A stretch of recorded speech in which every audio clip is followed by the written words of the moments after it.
It's repair day at McGolf, and we're doing another, well, unique repair.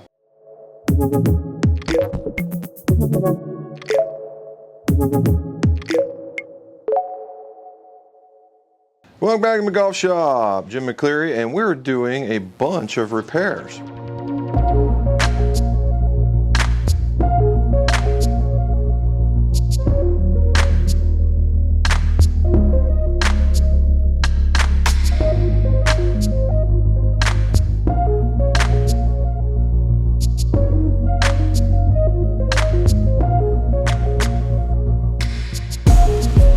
Yep, we did, what was that, almost seven, well, they were 7 individual clubs. Anything from brand new fairway woods, a brand new driver, some very old, some T100s, if you guys know what that is, T100 Tommy Armours, a couple of rocket balls, and a Cleveland. It's your typical, hey, I went to the course and my buddy this, and maybe I did that, and yeah, right. And along with that, we got sent, and where'd this one come from, the 2 Callaways? Illinois. All right, they came to us from Illinois. One is that. One is a Hawkeye. And it's the Hawkeye 9 degree, and as you can see, it's in 2 pieces, and we need to make it into 1. Now, what's unique? Well, unique is that the hosel piece that comes with this, and the fact that it's a bore through, and we're going to look at it a little bit closer and show you what's been going on. The other one is this one, a Big Bertha, an older model. All right, it's an older model S2H2. It's just the Big Bertha, and it's not the original, but it's pretty doggone close. And this one appears to have been redone. And it was redone with a shaft with no name. It's just gray. And we're going to put a different shaft in it. If you notice here, there is no ferrule. So we're going to try and we're going to take it apart and put a ferrule on this one. And we're going to talk about this and how they were made and all that kind of stuff. Thing is, you see there, we've got a lot of sky marks on the toe. We're throwing it over the top and hitting down, and which kind of goes with that one. So let's go talk about it at the bench. Callaway Bertha, Big Bertha VFT with the little weight badge in the back, the bore through. Also has the unique ferrule, and if we look, of course it's got it's got use on it, and that's not a surprise, and we'll try and make that look better. It also has the earmarks of I've not had my head cover on, and then it has the velocity related dings on the top from maybe a high-speed sling, or it could be from maybe some irons bouncing against it, you never know. And then the face has seen a lot of action, that kind of stuff. So what do we know about this? Well, if we look at this ferrule does not sit as smooth as it does on most other ferrules.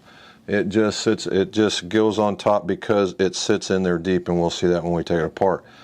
So what's unique? Well, number one, this ferrule is really, really tough, and it goes down about yay far. So we have to heat all this area up. Got to heat this area up in order to loosen all this area in order to make this let go. Now, what we'll probably end up doing is getting this really, really hot, grab it with a pair of pliers, and just get it out of the way, and then start drilling from this side. Sometimes if you just cut it off here, you can drill from the other side and knock some stuff out, but we're going to try and protect the paint. And you see we got some bag wear there too. All right, so there's that one. This one's pretty straightforward as well. I don't know if you can see it, but it's caved in there, and this one's actually a little cleaner. Now, it doesn't have the ferrule on it that it typically has, and we're going to add a different ferrule on here that will make that connection a little stronger.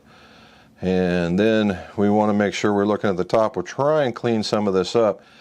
The paint job on this was what you put into a tumbler, and it gave it a different kind of speckled look. But you can see there's a lot of top end shots right here. All right, A lot of paint's removed. I don't think we're going to be able to fix it other than give it a bit of a shine. And then we're going to put a shaft in it, and we'll go through that finishing technique. All right, it's early morning before my series of fittings are coming in, so I got to move kind of quick.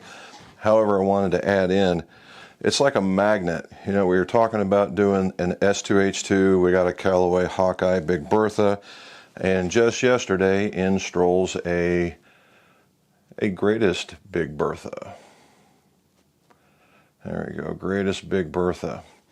Now, Greatest Big Bertha is actually in between those two, and we told them we'd work on it pretty fast because we just happened to be doing the other ones.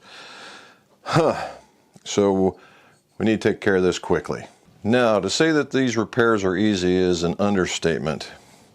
You got to have the right tools to pull this off. You got to have the right amount of patience and have a little bit of what the technique is in order to be able to leave it looking like it did when it was new. That's our intention here, to make it look like it came back from the shop now, or from the OEM. Now, I'm not talking about the paint job. I'm talking about the finish or the repair, because the finish work that you would have to do to fix these guys is pretty substantial, and it's because they've been used a lot. So we're not going to go with that, but we're going to make them look as good as they did before. So we're going to get some heat on them. Let's take them apart. So amongst everything else I've got here, I got the heat, got the drill, got the pliers, got the gloves. We're ready to rock and roll. So it's time to put some heat on it. Now, we like moving it back and forth because you just can't put the heat on it all the time in one spot, otherwise it'll burn paint, and that's not what we're about here.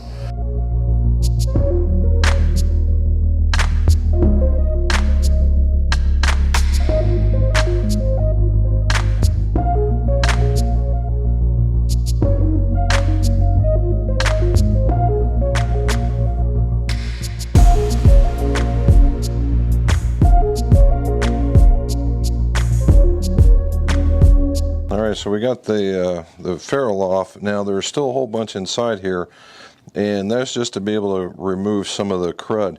Now we're going to cut this thing off right here. I wonder if I can do it for you with a back saw. That'd be kind of different. All right, that's not the most ideal thing, but just to show you that it can be done with some hand tools. Now what we're going to do is drill down through here and make a hole.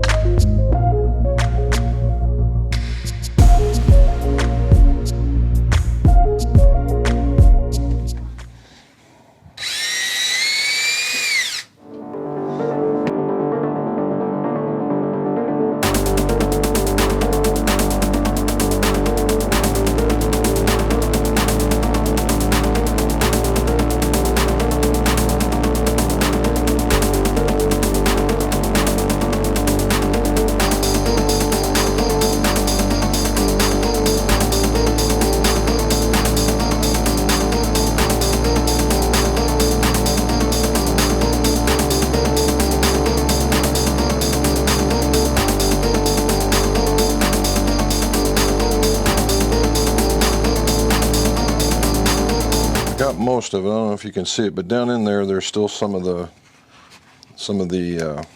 original ferrule, so we're going to get after that.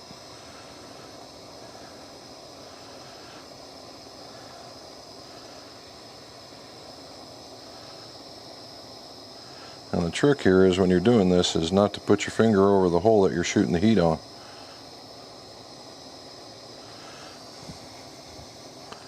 All right, let's get rid of that. Okay, we got it all now. It's nice and clean. Now it's time for a little cleanup.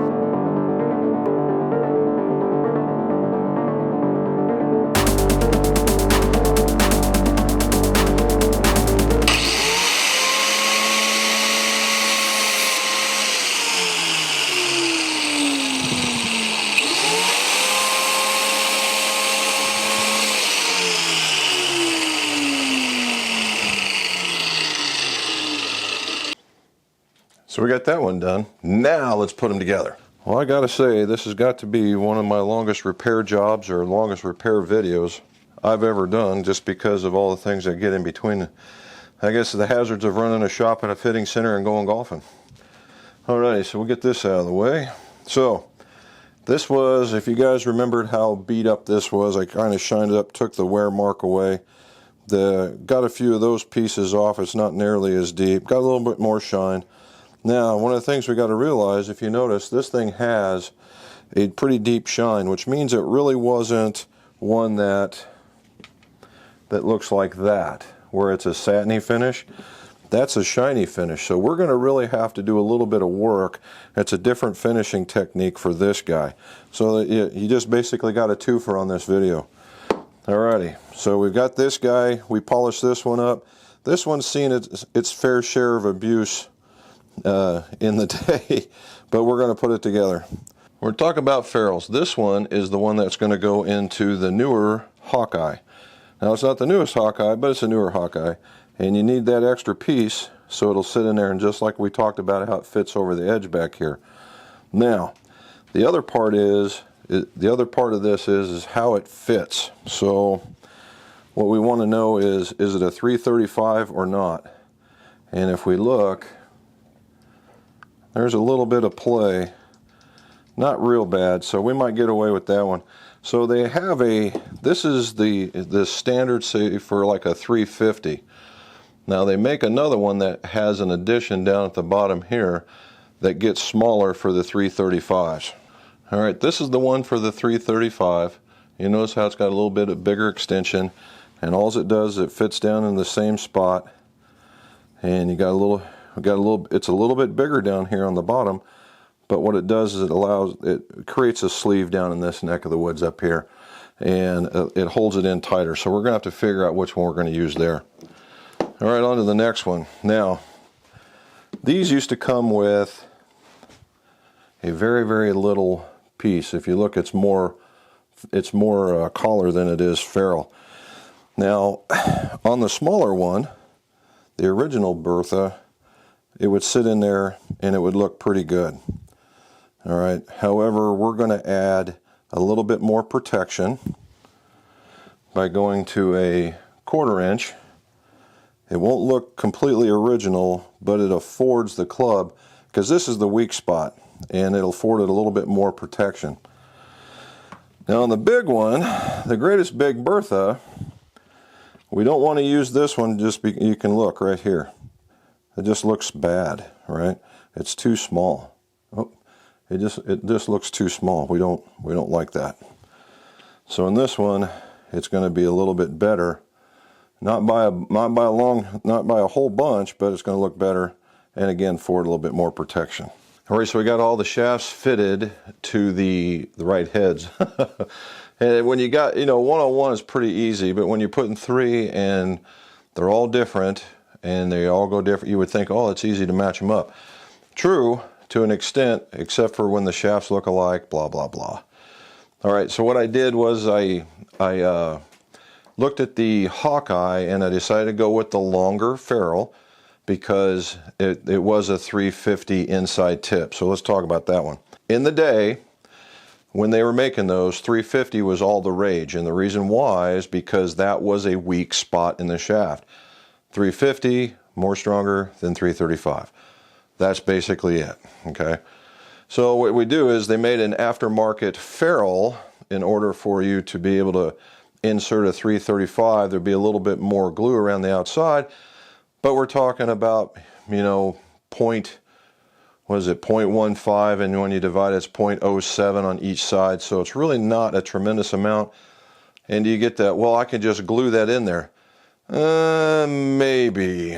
I've seen guys do it, and I've seen them work, and I've seen guys do it, and I've watched them fail. I've watched them fail more than I've watched them work. So if you get it, use the ferrule, right? And that just adds more stability into the club. It adds a better look, right? Now, in this particular instance, when they did that, the base was a little wider, right? And so it sticks out a little bit more, and it was probably for not only that club, but the following models when they had a slightly larger base. Now, in the other ones, I've got them out there. We swapped the shaft, and he wanted to replace with one that he sent back or with us. And again, different shaft profiles, different stuff. But the smaller club is frequencying out much higher than I'm sure will be expected, and the Hawkeye is coming out right in the regular range, just like we wanted. And the Greatest Big Bertha is certainly going to be stiff, just like the customer wanted. Now I've already spine and flowed them, and we'll go through that. Hold on. As examples, if you look, see I've got it lined up right there, and I've got it lined up right there. There's the mark, so that's how we're going to put them in. The last bit of all this, and this is where the decorative part comes in, is this guy. All right, the tip pin. The tip pin, we're going to have to, abrade the tip pin, and it jams in there just like that, and then we're going to let it glue, and when it dries, hack it off, and then we go into the finishing technique. So, back to the bench. All right, we got them lined up. We just need to make some glue. So we'll do like this. And I have the two glues. We're going to use the one that goes for a little bit longer because I'm going to need a lot more work time in order to make this go. Otherwise it'd be a lot of smaller pieces.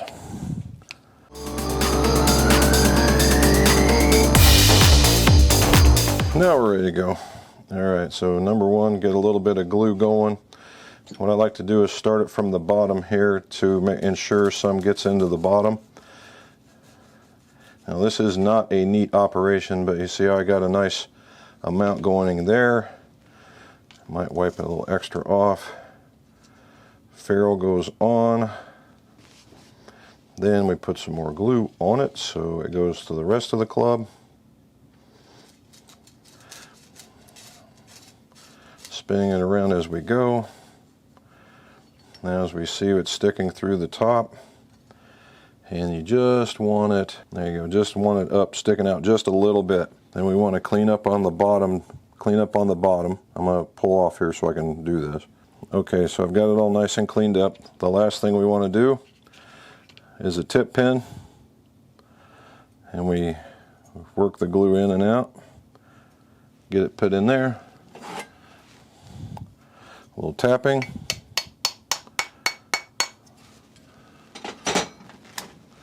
All right, double check the lines, make sure there's no glue. There's not. We tape it and put it up and we'll go to the next one. Got the first one up. Now, same thing for this. Get a little glue going. Shove that in the back end there so you can get some glue going. Now you can see we've done a good job with that. Again, we're going to go with the longer ferrule on this guy. So in this case, we are going to want some glue because we want it to go all the way on here. There we go. We'll get ahead of the cleanup here on this one. There we go. Now we're going to have to get this in here. We're going to have to tap it down a bit. There, if you can see, that's how we're, let me make sure, yep, that's how much it's sticking out. Okay. Get the tip pin again, get some glue on it, get it so that, look at this, watch me do this right-handed, woohoo! Get that in there, a little bit of tapping.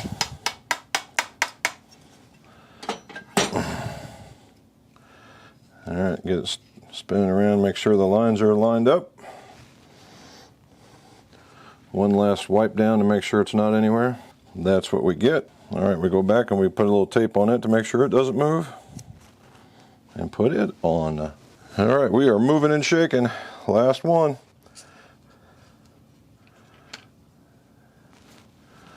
Again into the bottom. A little bit in the top. And all I'm doing is spreading the glue around so I'm not wasting it. Then we get it in here.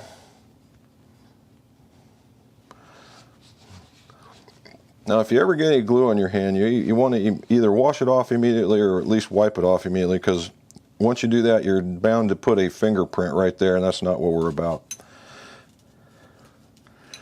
All right. A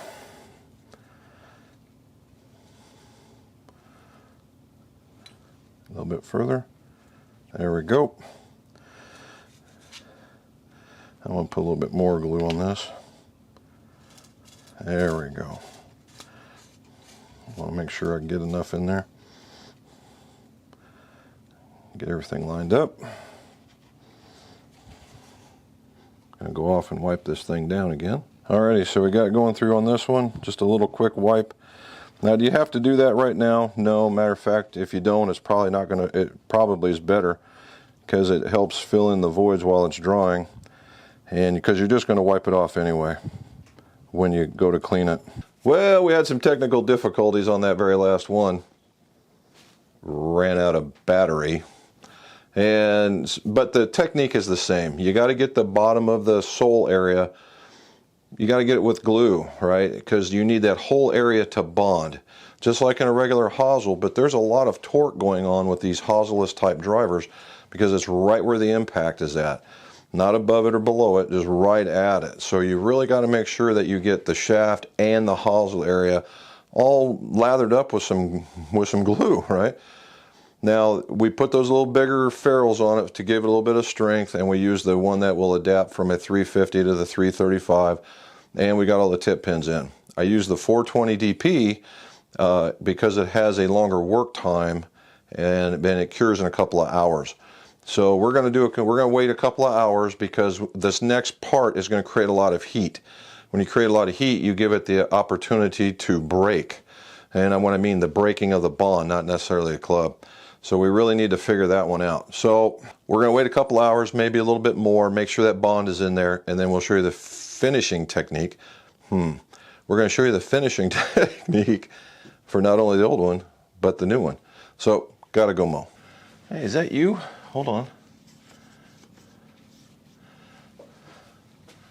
No, it's not. Huh. All right, well, let's do this. Oh. So, we got them put together. It's been more than a couple of hours. Got my lawn mowed, or at least part of it. The battery decided not to cooperate, so I got to figure out why my zero turn won't charge a battery. And then we started some barbecue. Oh, there we go. All right, so it's the barbecue. So we threw we walked some ribs out there.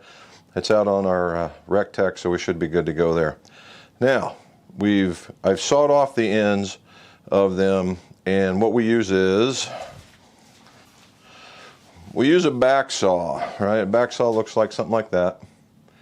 All right, back saw. And what it does when we put it on here, see that little piece? So you just saw it right across. Now, you can use side cutters, pliers that are called side cutters, except for they don't get as flat. You don't get as flat as a cut. You have to, because you have to hold them equal like this, right? And then so you get this piece that sticks out. And I did one with a pair of side cutters. And if you look, there's just this little bitty extra that's sticking up out of there. And so, what does that mean? That means that we've got more work to do when we got to remove that stuff, and that's not the idea. So, and I tried another pair of pliers, and they didn't work as well either. So, it's the saw, right? Whether it's a coping saw or whatever for you guys, I just happen to fall into a back saw, and it works really, really good. So, let's grind some stuff. All right, so we got to get prepped for this. We're going to use the blue felt belt, or not the blue felt belt, the blue nylon belt. And the blue nylon belt gives us it doesn't cut it down nearly as fast as, say, a sandpaper, but what we don't want to do is really damage this up real bad. And because we got to make it shiny. So I got to do a couple of things. Number one is I got to put some Black Rouge back on my sisal wheel, and then we got to grind it down with this guy and then polish it up. We'll show you what's after. I'm just going to be making a lot of noise. Hopefully we'll talk over the top of it so you can see some technique.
Alright, so that wasn't so bad, was it? A little bit of time on the machine.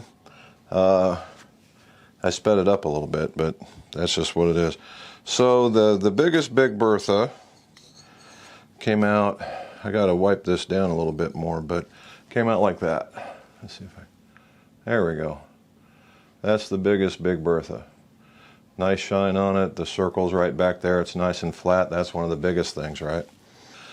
The Warbird, not the Warbird, the S2H2 driver